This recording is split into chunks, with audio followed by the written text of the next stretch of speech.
Anyway, I think I want to report to you is because I involved a lot of meetings, so I have also confidently briefed you.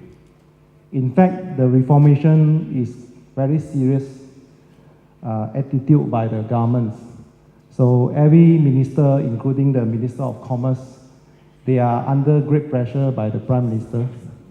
So he have put down a lot of KPI and himself set up within the PM office a lot of committee that overseeing respective ministry. So this is a great effort that because myself, I've been here 25 years.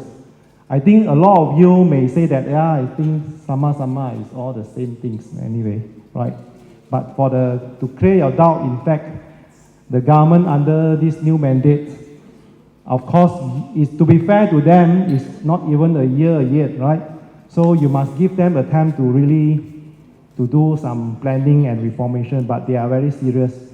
And I just want to brief you, the new SOP for tax audit is also came out because of the private sector working group meeting chaired by the Prime Minister with private sector directly, and Mr. Luming also presented on tourism sector in Peace Palace. So he commit, because he received all the complaints, including MBCC was called by the Ministry of Finance to listen to our feedback. What have the government doing? What the private sector face the challenge? What the private sector want the government to change? So one of the very important area that everyone is, I don't want to say complain, maybe they put a very high focus is the tax, right? I think everyone here definitely facing with tax audit and tax whatever is it. So they are, after the meeting, instruction top down from the Prime Minister to the Ministry of Finance and to the tax department. I just co-sit with the working group D, Mr. Arnold, during the working group D, and the GDT presented the whole SOP, and want to let you know all the good news is the SOP is approved directly by the Prime Minister. So the GDT also informed us this is the first time in the history, because normally there's a hierarchy. Ministry of Finance normally is the supervisor of GDT. So normally they go to Minister, right? Minister adopt and approve. But this time the SOP is signed, approved by the Prime Minister. Okay, so in a way that they also set a 3 committee for you to complain. And the committee is independent from GDT. GDT have 1 committee. They also set up a Ministry of Economy, Finance, 1 committee, and also the Minister himself, another committee. So there's a multiple channel that you can complain if any tax auditor didn't comply with the SOP. I wish to congratulate MBCC for its successful convening of its AGM, which I had the honor of attending and observing earlier this afternoon. I also wish to express my deepest appreciation to MBCC members and the board for their service and dedication in the work and efforts towards achieving the objectives of the MBCC.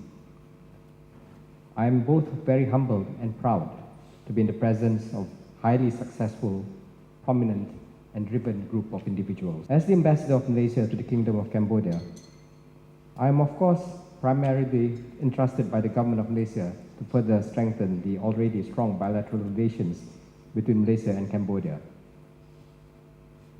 At the same time, I am also tasked to promote and defend Malaysia's interests. This includes looking into the well-being of Malaysians and Malaysian interests in Cambodia. It is within this context that I take great interest in MBCC. It also so happens that, according to MBCC President Khmer Tan, the Ambassador of Malaysia is also the honorary advisor to MBCC. Khmer Tan and MBCC were among the very first to call on me upon my arrival in Phnom Penh last April.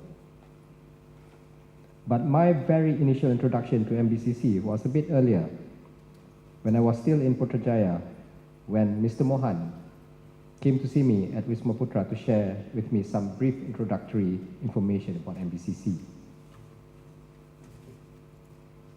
It is only upon my arrival here and my subsequent interactions and engagements with the Malaysian community in Phnom Penh, and with MBCC in particular, that I began to truly understand the significance regarding the presence, depth, and impact of Malaysians and Malaysian businesses in Cambodia. I may be slightly biased when I say that in Cambodia, this is perhaps because I am the ambassador here, the presence and stature of Malaysian businesses and the Malaysian business community is rather different here than that of in other places. I must say that Malaysian businesses, including Malaysian business interests and Malaysians in the corporate or business world, stand out quite prominently here. Our presence is highly visible and has become part and is accepted and acknowledged as being part of the Cambodian business and corporate landscape. It is without doubt that Malaysians and Malaysian businesses contribute positively and constructively to the growth and development of Cambodia. As a Malaysian and of course as the ambassador of Malaysia, I am very proud of the standing and stature of Malaysian business entities and of Malaysians here and how they are well received and perceived in Cambodia. While Malaysian business interests are diverse in Cambodia and in some cases competing due to the nature of the business, I know that there is a sense of camaraderie fostered by a common and unifying factor, our link to Malaysia. This is where MBCC has played and continues to play a very important role, ranging from the social role for Malaysians to get together. The role extends to providing a platform for business networking and sharing of information and experiences. Most recently was the instrumental role played by MBCC in organizing the business forum during the visit of His Excellency Prime Minister Hun Manet to Malaysia last February.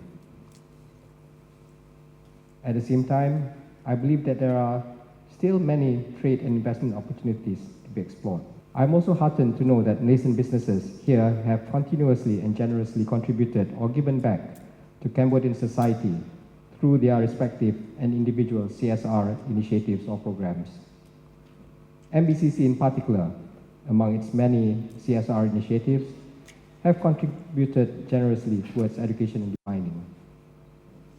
I have also been made to understand that MBCC played an important role in assisting Malaysians when we were struck by COVID-19.